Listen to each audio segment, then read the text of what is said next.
Hi, my name's Cameron Carlson with AnimeLocation.tv. I'm here at Matsuricon 2016 with Miss Lydia Mackay. How you doing? Hey, I'm really good. How are you? All right. So you're brand new to us. So how did you get in the world of voice acting? Oh, man. So it started probably like 16, 17 years ago. I was in undergrad in college at Texas Wesleyan University in Fort Worth, Texas.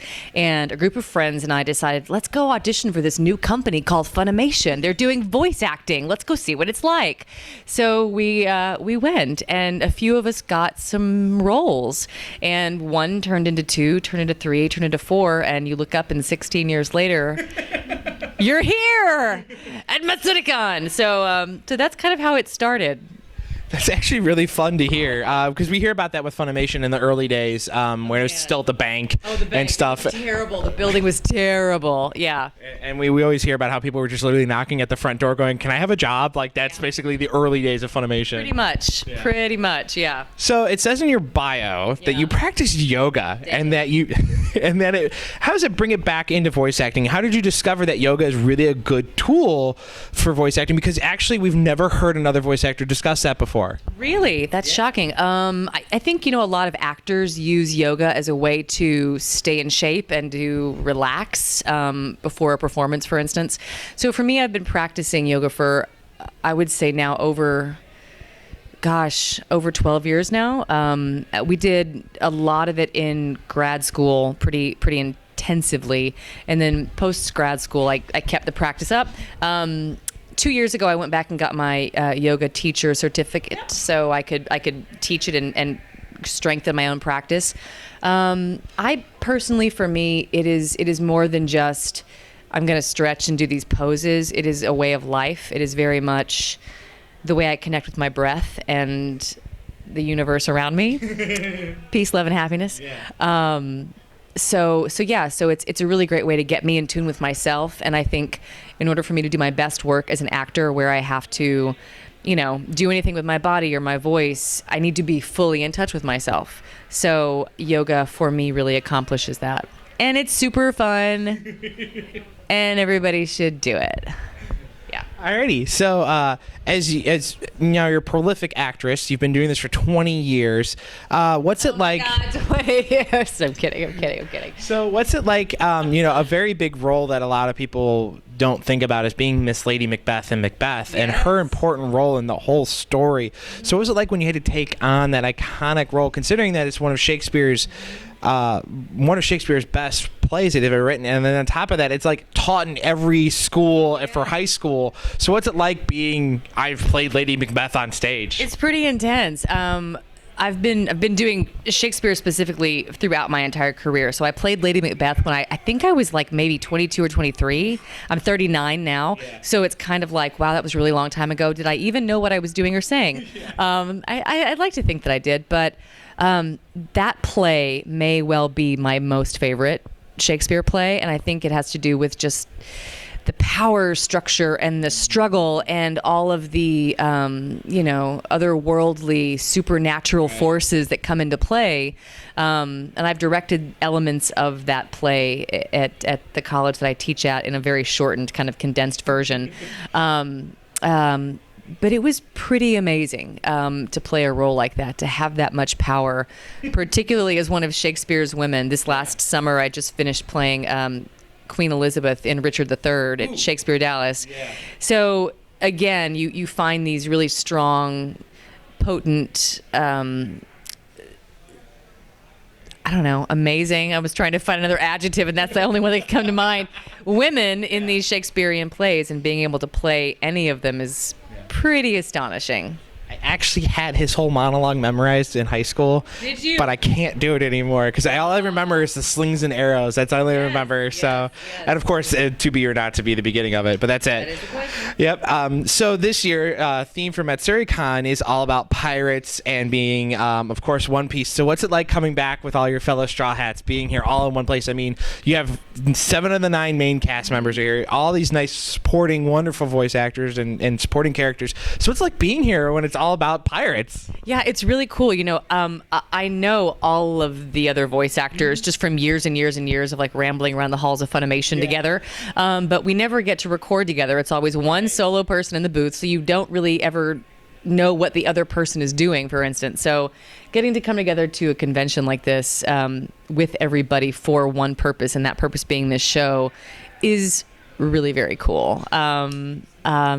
So yeah, and I think One Piece is pretty spectacular. I think all the characters are really a lot of fun. I love getting to play Boa Hancock. I mean, she's kind of like a modern day Lady Macbeth in a way. With a silly lovey voice whenever she looks at Luffy. But yeah, it's exciting. It's really exciting. I'll tell you, this is only the second anime convention I've ever been to in my life.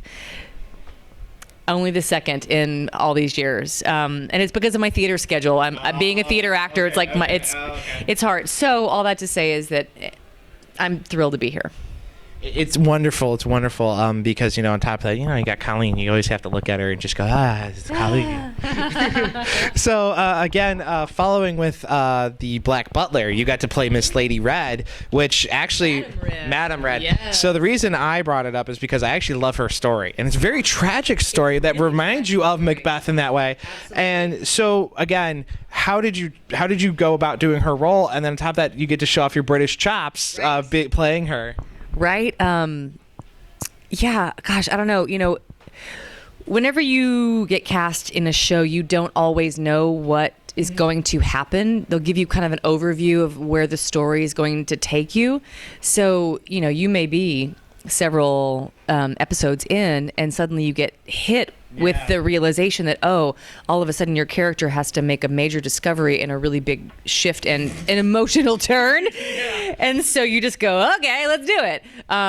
So yeah, I think that was, her turning is pretty drastic. Pretty amazing, right? It was a lot of fun to do because it was somewhat unexpected, but not... hints, but it wasn't so blunt. Exactly. It was like, here's this. No. But that was it. Yeah. And then, of course, when Grell goes to you, it's like, oh, okay. Exactly. So, oh my God, super emotional. But it was really very exciting, I thought, because, as a woman voice actress, a lot of, if I'm being honest, the characters we play are, we bounce around all over the place. And, while that's cool, that's not very realistic. So I thought with Madam Red, this was a really posh, sophisticated, educated, cultured woman who had a stake in the life of her nephew and the family and their name and, all of this. And so then to get to come at it from that point of view, and then see where she went, I think was really satisfying to be able to perform. And doing a British accent is super fun. I've been doing it since I was a kid, like in the grocery line, trying to convince all of the other people that my mom adopted me from London, and sucking at it, but getting better every day. So yeah, that was a great show. Awesome. So you got to work on the really emotional movie called Summer Wars, and it was made so well. I mean, I broke down because it reminded me a lot of my own family. I don't have a father, and my parents are divorced, and it's like that type of thing. And then you realize that all she wants is just happiness and peace amongst her family, and she's just trying to bring that together. And then you're playing in the background with all that. So what was it like being part of that movie, knowing it's so emotionally impactful to people? It's one of those things where, again, like you sign up to be a part of something and you really don't know the impact that it's going to have or the reach it's going to have. So just getting to be a part of Summer Wars itself was an incredible honor. And then getting to watch the film and see how beautifully it was drawn and just how fantastically it was performed across the board, and the message that it sent, the idea that, you come together, I mean, like, we work together to survive, we live for life and love. So that was really a spectacular moment in my life, I would say. And from talking with you, the idea that he's done more of this, which is something I'm going to have to totally look into now, because I love those kinds of stories. And whenever you get to see them on the big screen in anime format, there's something that's really magical and special about that, I think.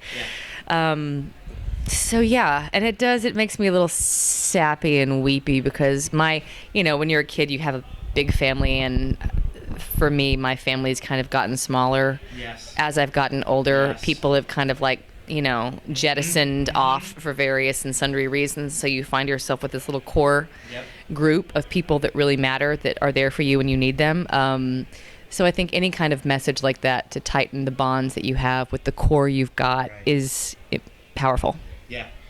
The two other movies he's directed and made is Wolf Children, which actually stars Colleen, and Micah Solusad and Jade Saxon, and then The Boy and the Beast, which just released this year here in America, dubbed from Funimation.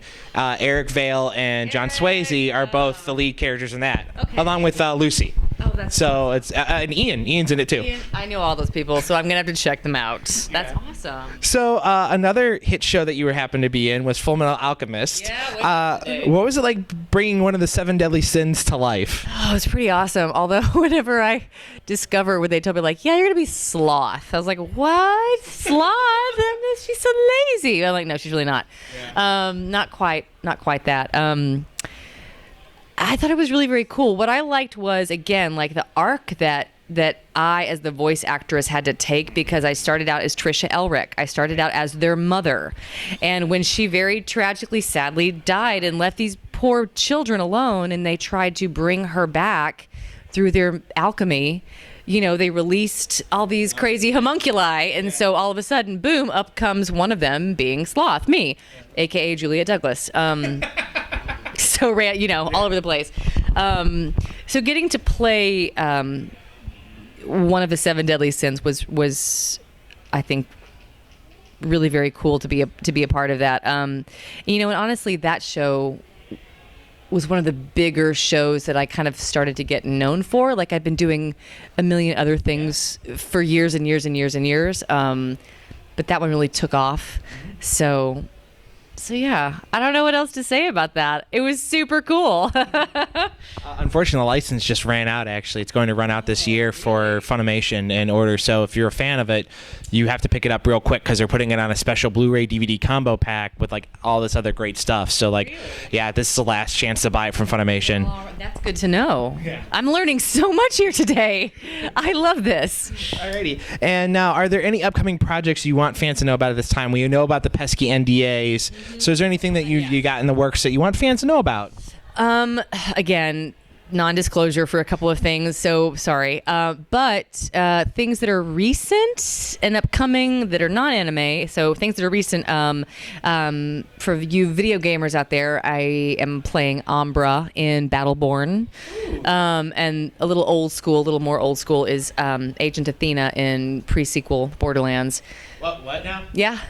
Yeah. Thank you. Yeah. Thank you. Yes. My husband has been playing that a lot lately, and I'll catch little snatches of my voice coming from the other room, and it still freaks me out. I did not know you were Athena. I am Agent Athena. Thank you. You're welcome. Thank you. So those are kind of recent things. So check those cool things out. If you are in the Dallas-Fort Worth area of Texas in the fall, I am producing and production manager for a new show with my theater company, The Drama Club. Go to the Drama Club, thedramaclub.org. Check us out there. Some super cool fairy tales, readapted, told in a spooky, scary, sexy way. And then I'm going to be playing on stage at the Dallas Theater Center in the late fall, early winter for A Christmas Carol. So those are some theater things. Oh, look, my shirt's popped open. That's the second time that's happened today. You're welcome. So yeah, that's what I got going on, and I start back to school teaching on Tuesday. Yay! You're like Wendy. Huh? You're like Wendy Powell. Like Wendy Powell, yeah. She teaches as well. Absolutely. Alrighty, so is there any way for fans to keep up with you on the internet, like a Twitter, a Facebook, or anything like that? And then, of course, a wonderful message for all your wonderful fans that are watching. Yeah, so if you want to follow me, keep up with me, I have a Facebook page, so it's Lydia Mackay, voice actress. You can find it pretty easily. I will collect all of you and answer all of your questions as best and quickly as I possibly can. And a message to everybody, I would just say thank you, man. Keep being you, because it helps me be me. And the whole world needs more of that. So thank you. Peace and love. Always, always. Yeah. Go Matsuricon. I thank you so much for talking with us. It's been wonderful. My pleasure. Thank you.